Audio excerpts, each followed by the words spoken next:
Assalamualaikum warahmatullahi wabarakatuh. Halo semuanya, bertemu lagi dengan saya Takrim Ibadi. Kali ini kita akan belajar mengenai pengenalan dasar Android. Seperti kata pepatah, tak kenal maka tak sayang maka tak cinta. Jadi ada baiknya kita berkenalan terlebih dahulu. Nama saya Takrim Ibadi.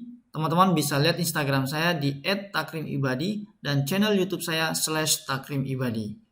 Instagram saya berisi gambar-gambar tutorial, ya, sedangkan YouTube saya berisi video-video tutorial. Jadi kedua hal itu saling berkesinambungan. Oke, teman-teman sekalian, kita masuk ke materi. Apa itu Android? Android itu suatu sistem operasi berbasis Linux yang dirancang untuk perangkat bergerak, layar sentuh seperti telepon pintar dan komputer tablet. Secara definisi, sistem operasi itu adalah suatu perangkat lunak yang menjembati antara perangkat keras dengan manusia sebagai interface-nya. Nah, jadi teman-teman sekalian, kalau kita lihat sistem operasi itu tidak butuh sebuah aplikasi, sedangkan aplikasi itu butuh sebuah sistem operasi untuk berjalan. Ya, jadi perlu teman-teman pahami dua hal tersebut.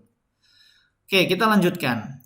Mengapa memilih Android developer? Pertama, fiturnya itu canggih, ya. Jadi teman-teman sebenarnya kalau kita lihat sistem operasi untuk mobile itu kalau dulu ada 3 ya. Ada Symbian, ada Android, dan ada iOS. Tapi saat ini yang masih populer itu, yang masih digunakan orang kebanyakan itu Android dan iOS. Nah, secara fitur iOS dan Android itu sama-sama canggih.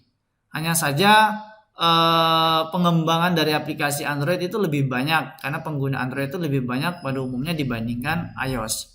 Sedangkan OS populer, jelas kalau kita lihat sebenarnya kedua ini sama-sama populer, sama-sama banyak yang menggunakan, tapi Android lebih banyak dibandingkan iOS. Ya, sehingga Android lebih populer saat ini. Untuk store, ya, Android juga punya store di Play Store. Untuk membuat suatu akun di Play Store Android, kita hanya butuh merogoh saku sebesar $25 untuk selamanya. Jadi akun kita akan hidup untuk selamanya. Sedangkan untuk iOS Store atau App Store, kita perlu mengeluarkan dana sebesar $99 per tahun. Jadi ketika tahun selanjutnya tidak dilanjutkan, maka akun kita akan mati atau dihapus. Kemudian yang keempat, itu murah. Murah dalam artian di sini kita bisa ngedevelop Android itu di semua sistem operasi. Teman-teman mau mengoperasikannya di Windows ataupun di Linux itu bisa. Sedangkan iOS itu tidak bisa. Minimal dia harus dijalankan di macOS. Ya, di macOS itu biasanya menggunakan versi Xcode. Ya, kalau tidak menggunakan itu teman-teman tidak bisa develop. Ya, kecuali teman-teman melakukan suatu hal yang apa ya istilahnya itu nge-crack ya, demikianlah istilahnya. Nah, kemudian native atau hybrid, ya. Jadi teman-teman mau memilih native atau hybrid. Oke, secara device spesifik height-nya, kalau native, ya, dia butuh device yang tidak terlalu besar. Jadi teman-teman bisa menggunakan native. Sedangkan hybrid dia butuh library, ya. Native juga native tidak butuh sebuah library. Sedangkan dari segi kecepatan, native lebih cepat dibandingkan hybrid, ya. Karena native dia tidak memerlukan suatu memori yang besar atau butuh konversi, sedangkan hybrid dia perlu konversi sehingga membutuhkan memori yang cukup besar. Nah, untuk UI dan UX-nya, kalau untuk UI dan UX-nya Android native menyesuaikan dengan sistem operasi Android, sedangkan hybrid tidak bisa seperti itu. Nah, mengapa memilih Kotlin? Oke, pertama konsis. Ketika kita menggunakan Kotlin, codingnya tidak terlalu panjang, ya. Kalau biasanya teman-teman menggunakan Java yang biasa menggunakan coding yang panjang-panjang, sedangkan Kotlin tidak terlalu panjang dibandingkan Java. Kemudian yang kedua, safe, anti-nullable, ya. Artinya ketika terjadi error, program tidak langsung menampilkan kerusakan di sana, ya. Kalau di Android kan ada ya, kalau di Java ada ya, sedangkan kalau di Kotlin tidak. Dia mengurangi resiko-resiko seperti itu.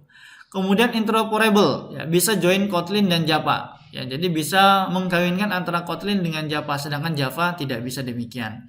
Toolsnya friendly, banyak IDE yang mendukung bahasa ini. Itulah alasan mengapa kita memilih Kotlin dibandingkan Java.